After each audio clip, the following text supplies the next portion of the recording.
So the Red Sox met Monday evening to discuss the pitching situation because you got Brian Bayo and Ranger Suarez who got pushed back towards the end of the rotation. Both of them will pitch against Houston, so they won't be available against the Reds. And because of that, you take Connolly Early, who made the roster, and essentially you either use him as the fifth starter, but he'd be pitching third, of course, to start the season, or you just use him as a long reliever. And I thought, honestly, the Red Sox would look more into Peyton Tully in that type of role. But like I think we can kind of all agree here that Early is the better pitcher as of right now. Tully's the number one prospect in the system. He's got more upside.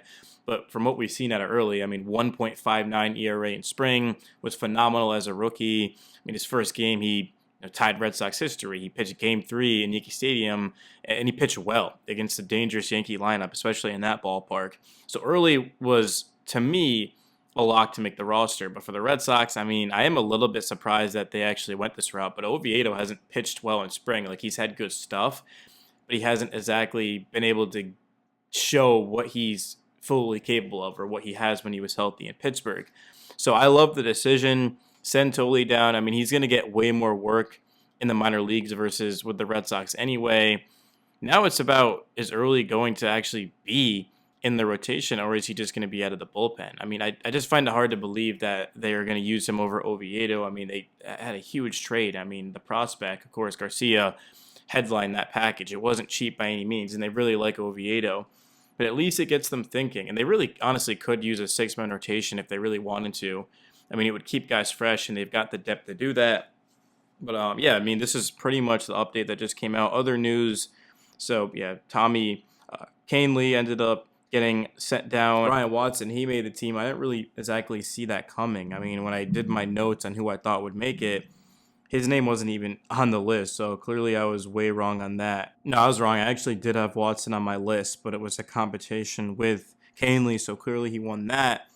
And then we got Moran, Kelly, Coulomb, who got hit in the wrist, Weiser, Slayton, Whitlock, Chapman. The bullpen looks pretty much set.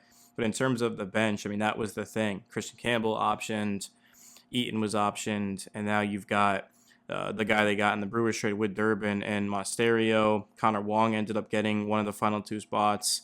Cora did explain his decisions. I mean, it just, if you saw the spring and you followed the team, I mean, you kind of know what it was. I mean, or I guess rather what it is if you want to use proper grammar. But for Early specifically, he's just not the type of player that you start the season off in the minor leagues. Originally, I would have told you that, hey, look, the Red Sox, they've got five starters locked in. Send Early down, let them develop even more, and get a start every 5 days. But then it's like, all right, well, you look at Suarez, he hasn't really pitched much this spring. Oviedo's kind of struggled. Good stuff, I guess, but I have more faith in Early than I do in Oviedo, like if I'm being completely honest. I mean, I saw the start that Early had in, of course, against the A's, and then obviously everyone saw the game against the Yankees. He showed that he's got a lot of poise. He's still growing. He's throwing the ball harder. I think Early's got a lot of potential, man. I'm glad he made the roster. And then Peyton Tully, he's still kind of working on a lot of things. The upside's clearly there. He's one of the top prospects in all of baseball. He's the number one prospect in the Red Sox farm. But again, Early's just showing he can incorporate the fastball, the off speed. He just gets more swings and misses, and he doesn't just rely on just being able to throw 99, 100 miles an hour. I mean, if Early's hitting 95 like he has in the spring, he's going to be one of the best pitchers, not only on the Red Sox, but in all of baseball. Like, he's incredible. And a lot of people liked him coming out of the farm system. He wasn't really talked about, but I know people personally who were really high in him, and it's easy to see why, given what we have. So in terms of what the starters are going to be, Contreras at first, Meyer at second, Story at short, Durbin at third, left field, I'd imagine is going to be Roman Anthony, center field Zayden, right field Willier, and then DH is going to be Duran. What Masa's role is going to be is beyond me. He's played very well in spring and in the WBC for Japan, so he'll definitely get at-bats against right-handed pitching. He could always come off the bench. I mean, Masa was so good at the end of last season, I thought he should have even been hitting against lefties. I mean, he had a huge hit, of course, to help the Red Sox get that game and against the Yankees in Game 1. But yeah, you got Narvaez, who's going to catch. You've got IKF off the bench, Mosterio, Yoshida, Wong. Team looks amazing, man. It does. I like the bullpen. It was one of the best in baseball. I don't think it necessarily got better this offseason, but as long as it just kind of stays where it is, I mean, it's going to be a problem.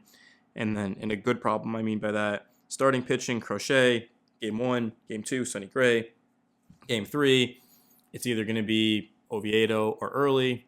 I imagine it's going to be Oviedo, and then Early is going to work as like a long reliever out of the pen just to kind of give some depth. And then the 4th game is going to be Ranger Suarez, and then the 5th one is going to be Brayan Bello. So that's the current rotation. Obviously, it's going to change. I mean, Suarez will be behind Crochet. Sonny Gray is coming off of his best performance in spring training. He was phenomenal.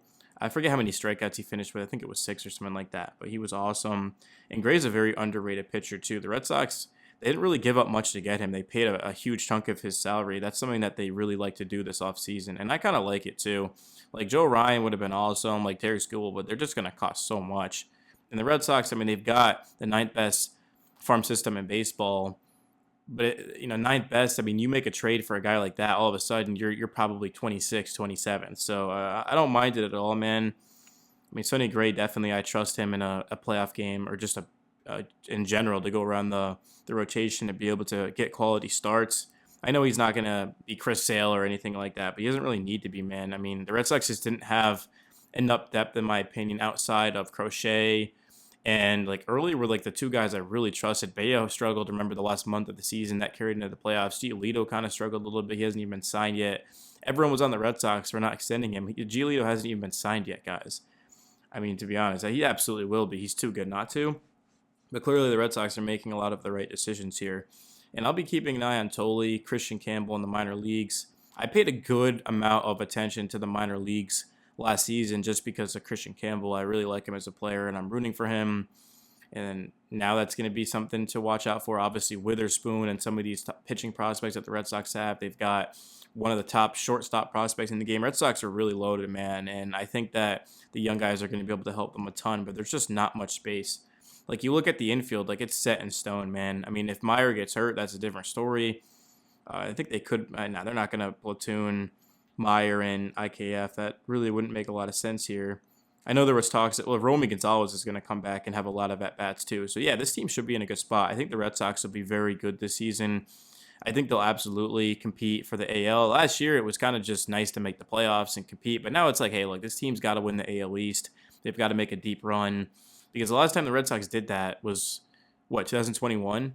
Like, it's literally been like 5 years the last time the Red Sox made a playoff run. And that team kind of surprised everyone. And obviously 2018 won the World Series. 2019 was a failure. But, yeah, I mean, I just like to see the Red Sox build a team that can win consistently. It doesn't need to win World Series every single season, but just be like the Yankees and be like the Dodgers. These teams that just, they spend money. I know the Yankees have had a lot of disappointing seasons, but they do win games consistently. And we know that when the playoffs come around, the Red Sox are always a threat no matter really which team they put out there. That's why we saw 2021. Like, they nearly went to the World Series. They lost to a good Dodger team. 18 they won. In 2016, obviously, lost in the wild card, but then 2013 won it all. So, yeah, guys, I'm out. Peace.